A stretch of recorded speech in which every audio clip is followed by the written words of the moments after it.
बिस्मिल्लाहिर्रहमानिर्रहीम, अस्सलाम वालेकुम नाज़रीन। आप यूट्यूब चैनल देख रहे हैं, मैं इमरान खान। वैसे मुकदमात की वजह से तो इमरान खान साहब अडयाला जेल में नहीं है। इमरान खान साहब को बेगुनाह जेल के अंदर रखा गया सिर्फ इसलिए कि पाकिस्तान की जो मिलिट्री एस्टेब्लिशमेंट है वो उन्हें अपना दुश्मन समझती है और वो ये चाहती है कि इमरान खान साहब माफ़ी मांगे। जैसा कि फील्ड मार्शल के स्टेटमेंट में भी आपने देखा, डीजी ISPR के स्टेटमेंट में भी आपने देखा, हर दूसरे दिन टाउट्स आते हैं और वो ये कहते हैं कि सच्चे दिल से पाकिस्तान तहरीक इंसाफ माफ़ी मांगे वरना ये कर देंगे वो कर देंगे। तो ये एक पुरानी कहानी है जो चल रही है। एक बात तो साबित हो गई इस फैसले से कि 2 साल तक इमरान खान साहब को 9 मई के 8 केसेस में नाहक कैद रखा गया है। ये जो 9 मई के 8 केसेस में इमरान खान साहब को 2 साल तक जेल के अंदर रखा गया, ये नाहक कैद रखा गया है। ये बात आज सुप्रीम कोर्ट ऑफ पाकिस्तान से साबित हो गई और ये भी साबित हो गई कि पाकिस्तान की अदालतों ने एक आले के तौर पे काम किया, एस्टेब्लिशमेंट का वो हथियार बनी और इस हथियार ने पाकिस्तान तहरीक इंसाफ को कुचलने में अपना पूरा किरदार अदा किया। अब चाहे ये लोअर जुडिशरी है, चाहे ये हाई कोर्ट्स हैं, ये सारा मामला आपके सामने है।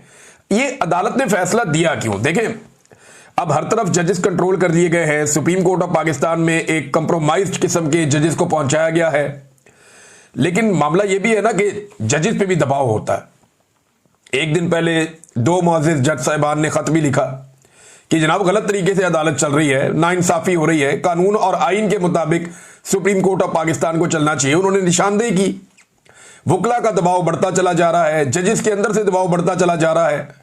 ये सारी चीजें मिलकर अदलिया के ऊपर एक बहुत प्रेशर बना गई थी और अदलिया जो है बहुत बुरी तरह एक्सपोज हो गई थी।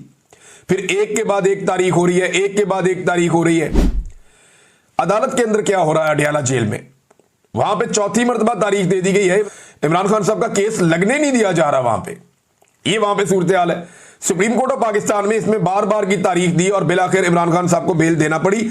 लेकिन इस केस में 1-2 चीजें मैं आपको बताऊं। जो मैंने बात की है सहाफियों से, उन्होंने ये बताया कि जानबूझकर चीफ जस्टिस ऑफ पाकिस्तान ने बार बार ये जो केस था इसके मेरिट्स के ऊपर जाने से रोका। यानी केस के आपने मेरिट्स देखने होते हैं ना कि भाई ये गवाही सच्ची है या झूठी है। तो सुप्रीम कोर्ट ऑफ पाकिस्तान ने मेरिट्स के ऊपर जाने नहीं दिया वकला को। ऐसा लगता है सुप्रीम कोर्ट ऑफ पाकिस्तान नहीं चाहती थी कि पंजाब हुकूमत या पाकिस्तान की एस्टेब्लिशमेंट या जो अदलिया है, लाहौर हाई कोर्ट हो गई, या जो दहशतगर्दी की अदालतें हैं, उनके सारे जजेस एक साथ मुतनाज़े हो जाएं, क्योंकि उन्होंने नाइंसाफी पर मबनी फैसले दिए हैं। वो पुलिस वाला टेबल के नीचे घुस गया, सोफे के नीचे घुस गया, पुलिस वाला पर्दे के पीछे छुप गया, वो इतनी दूर से 4-4, 5-5 बैरियर क्रॉस करके सारी सिक्योरिटी में से गुजरता हुआ सलमानी टोपी पहन के वो इमरान खान साहब के सामने पहुंच गया। भाई इस तरह की गवाहियों के ऊपर कौन खड़ा होता है? और एक शहर में गवाही कुछ और है, दूसरे में कुछ और है, तीसरे में कुछ और है। तो तहरीक इंसाफ तो तैयारी करके गई हुई थी, लेकिन चीफ जस्टिस ने इन मेरिट्स के ऊपर बातचीत नहीं होने दी। इससे पूरी की पूरी अदलिया जो है उसके कपड़े उतर जाते हैं। लेकिन अदलिया, ये इसका क्रेडिट जाता है किसको? देखिए, इसका एक तो क्रेडिट पाकिस्तान के अवाम को जाता है जिन्होंने हार नहीं मानी। 8 फरवरी 2024 के बाद से लेकर अब तक हार नहीं मानी और वो आज भी इमरान खान के साथ खड़े हैं। दूसरा, पाकिस्तान के सोशल मीडिया को भी एक क्रेडिट जाता है, लेकिन सबसे बड़ा क्रेडिट जाता है इमरान खान साहब की जो कानूनी टीम है उसे। वो टकरे मारते रहे, उन्हें पता है कंप्रोमाइज अदलिया, लेकिन उन्होंने उसमें से भी अपना काम निकाला। उन्होंने इतनी टकरे मारी कि बिलाखिर वो दरवाजा खुल गया। और इसमें बैरिस्टर सलमान सफदर जो है वो बहुत तारीफ के लायक है।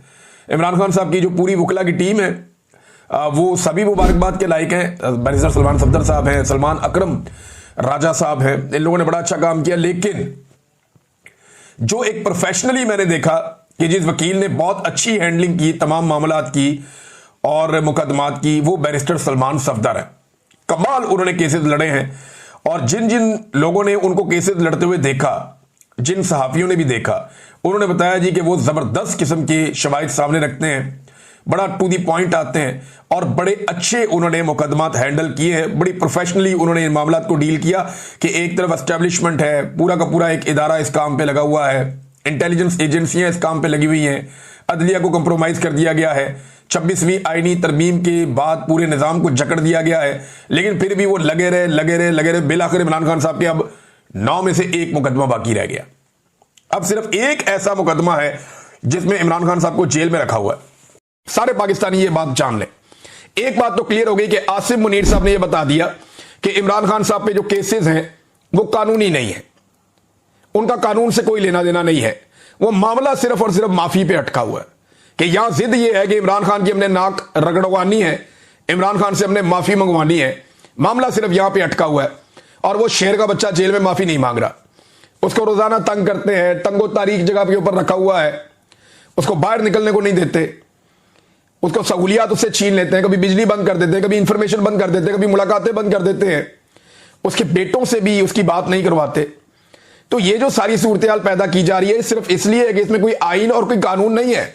कैदे तन्हाई में उस आदमी को रखा हुआ है, इसमें कोई आइन और कोई कानून नहीं है। ये सारा मामला एक जिद का है और अना का है कि माफी चाहिए इमरान खान की। तो अब अपना माइंड डिस्क्लोज किया आर्मी चीफ ने कि सच्चे दिल से इमरान खान साहब माफी मांगे तो तब जाके मामला आगे बढ़ेगा। यानी लुब्बे लुबाब उसका यही है कि सियासी मसालियत का एक ही तरीका है, वरना मुल्क में, और ये सियासत में मुदाखलत की बदतरीन एग्जाम्पल है। आज के बाद अगर DGISPR कहे या कोई और कहे कि फौज का सियासत में कोई ताल्लुक नहीं है, तो कम से कम army chief field marshal Asim Munir साहब का तो बदतरीन ताल्लुक सियासत के साथ है। यह साबित किया किसने?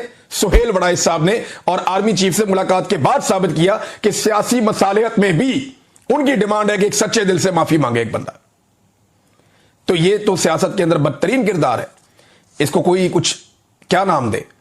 अच्छा, एक और उन्होंने कहा जी कि तब्दीली के बारे में जो अफवाहें फैलाई जा रही है, ये तब्दीली क्या है, इस बारे में कुछ लोग कहते हैं कि आर्मी चीफ को जनाब कोई बना दिया जाएगा सदर पाकिस्तान, कोई कहते हैं जी शायद आर्मी चीफ रिटायर हो जाएंगे तो नया आर्मी चीफ आ जाएगा, तो अलग अलग चीजें। लेकिन उन्होंने कहा तब्दीली के बारे में जो अफवाहें आ रही हैं, हुकूमत और मुक्तदरा का मतलब है एस्टेब्लिशमेंट, हुकूमत और एस्टेब्लिशमेंट दोनों के मुखालिफिन फैला रहे हैं कि जनाब तब्दीली की कोई अफवाह है।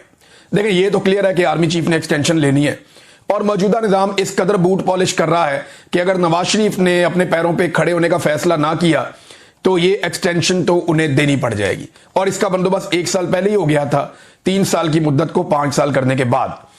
खारजा पॉलिसी पे भी आर्मी चीफ ने बात की। अच्छा, ये भी वो डोमेन है जिसके अंदर उनका कोई इख्तियार ही नहीं है, ना आइन इसकी इजाजत देता है, ना कानून इसकी इजाजत देता है कि एक आर्मी चीफ सियासी मामलात में मुदाखलत करे। तो ऊपर जितना मैंने आपको बताया वो सारी सियासी मामलात में मुदाखलत है। और अब जो है वो तब्दीली के बारे में, यानी इनका क्या काम है इन चीजों से? इनका काम दिफा के साथ है। फिर खारजा पॉलिसी, अब खारजा पॉलिसी में हमारे आर्मी चीफ का क्या रोल है? वजीर खारजा मौजूद है, वजीर आजम मौजूद हैं, वो खारजा पॉलिसी चला लेंगे। लेकिन आर्मी चीफ जो है हमारे हमेशा से वो खारजा पॉलिसीज के अंदर भी मुदाखलत करते हैं जो नामुनासिब है। अब वो ये कह रहे हैं कि हम एक दोस्त की खातिर दूसरे को नाराज नहीं करेंगे। अमेरिका और चाइना से ताल्लुकात को बैलेंस करने के हवाले से ना वो इसके एक्सपर्ट है, ना उनकी इसके अंदर जिम्मेदारी है, ना उन्हें ये करना चाहिए। अगले वीलॉग में आपको बताऊंगा। अब तक के लिए इतनी, अपना ख्याल रखिएगा, अपने चैनल का भी। अल्लाह हाफिज़।